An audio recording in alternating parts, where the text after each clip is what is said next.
Welcome to the debate. Today, we're diving deep into a pretty fundamental question, one that was really sparked by a recent episode of The Deep Dive, our sister show, of course. Specifically, we're looking at its analysis of Daniel L. Bates' reflections, particularly that very intense document, Bates' Digital Will, Random Thoughts at 4 a.m. We're exploring this whole human quest for meaning, especially now when, old certainties feel like they're dissolving around us. So the central question we're wrestling with is this. Does finding authentic meaning really need collective frameworks, community, or can it be genuinely forged through a profoundly individual, self-defined kind of journey?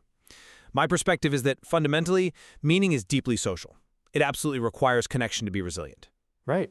My colleague, though, will argue that meaning can be powerfully constructed through radical self-definition, drawing directly from Bates' own striking insights. Absolutely.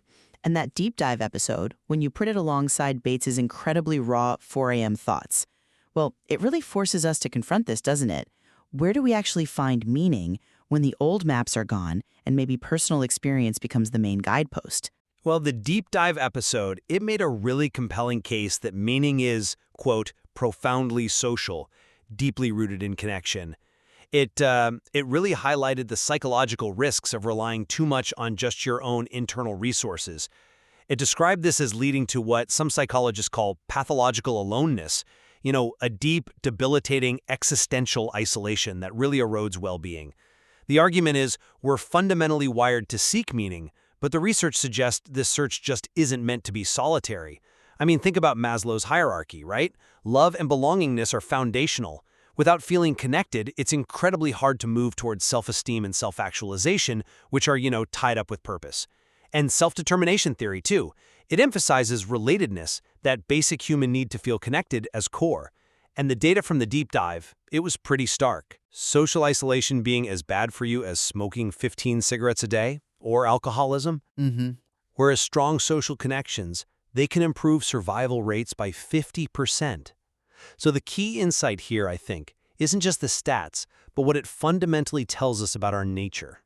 If our biology suffers that profoundly without connection, can true, resilient meaning ever really be forged in isolation, no matter how deep the individual reflection might be? See, I come at it from a different angle, drawing heavily from Daniel L. Bates's own reflections in his Digital Will. Bates, I think, clearly demonstrates that authentic meaning can be forged through an intensely personal, self-defined journey. He says it explicitly. I tore it up, wrote my own, made my own questions, and I'm still writing my own answers, still living my own truth. His success test is a perfect example. He just completely redefines achievement, right? He rejects the conventional stuff, marriage, kids, house, in favor of these unique, almost provocative experiences. Like, he counts himself successful if his name is known in places he's never been, or if his likeness gets stolen and makes others rich, or these relationships with adult film stars who weren't just names and credits, but icons. He's radically redefining success.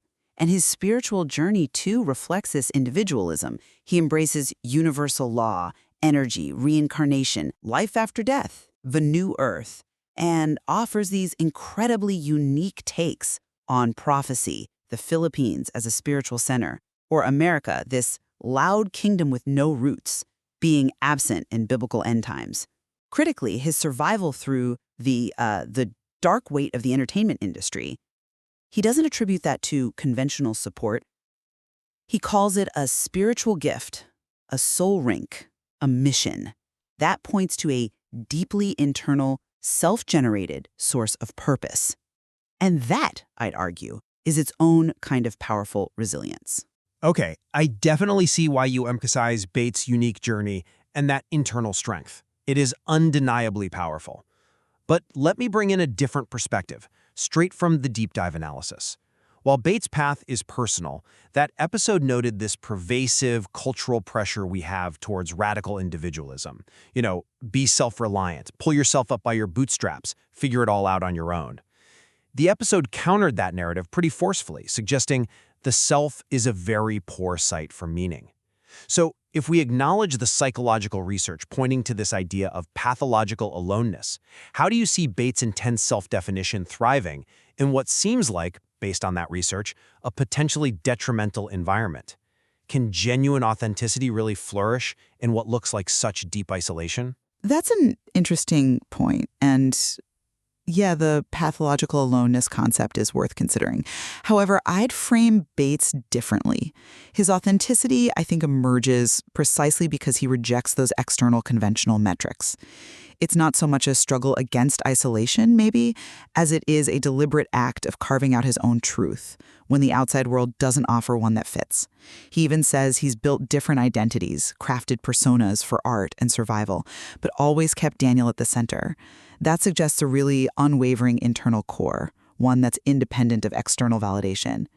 His survival in the industry, that dark weight, without being consumed by it, he attributes that to an internal spiritual gift or mission, not communal support structures. So I don't see it as pathological aloneness. I see it as a testament to the power of self-definition, of internal anchoring, especially when external systems fail you or just aren't enough. It's finding your own compass when the external ones are spinning. I understand that, finding his own compass, but the deep dive also made a compelling case about the broader human condition right now.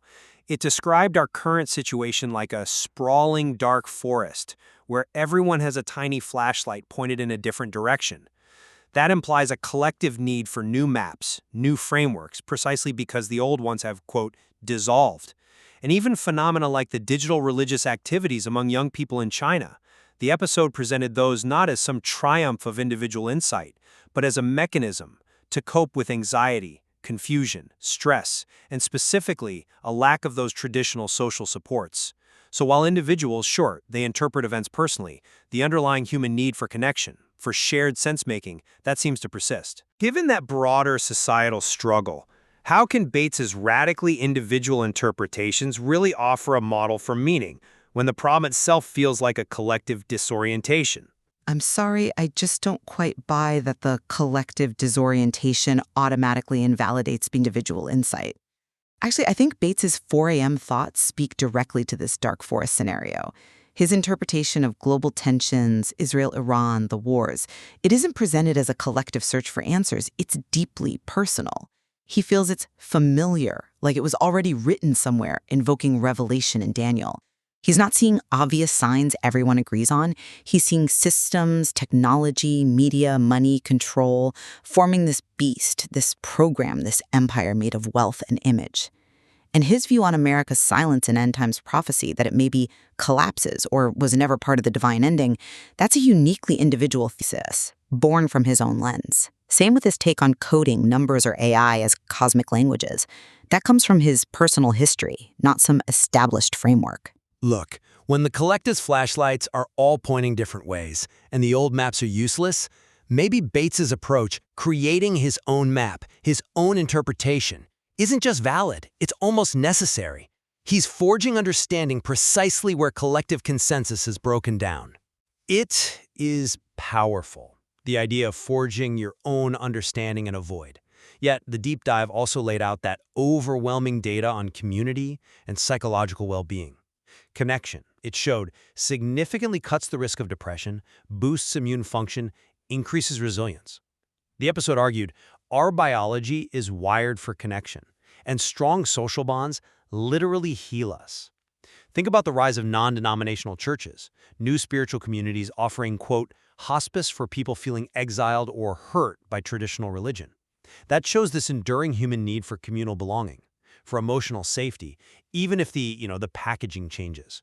This isn't just about conforming, it feels like it's about a fundamental human need for integrated well-being that community clearly facilitates. So can a deeply individual path, no matter how internally strong, truly fulfill this biological imperative for connection and the well-being that comes with it? That's a compelling point, and I absolutely acknowledge the data on connection is profound. Can't argue with biology. However, I think Bates' personal story, his resilience, it offers evidence of a different kind of self-contained meaning and well-being. He talks about being rich, broke, done, counted out, survived death, drowned in doubt.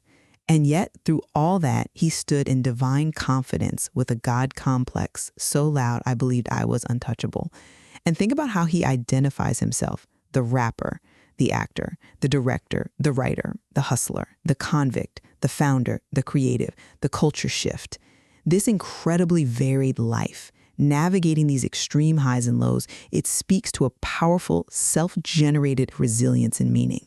He explicitly says his survival, facing that industry darkness, was because of a spiritual gift, a soul rank, not because of a supportive community he leaned on.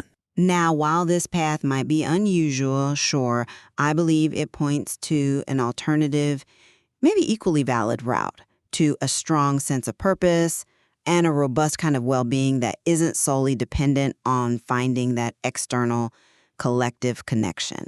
I appreciate the depth of that resilience, truly.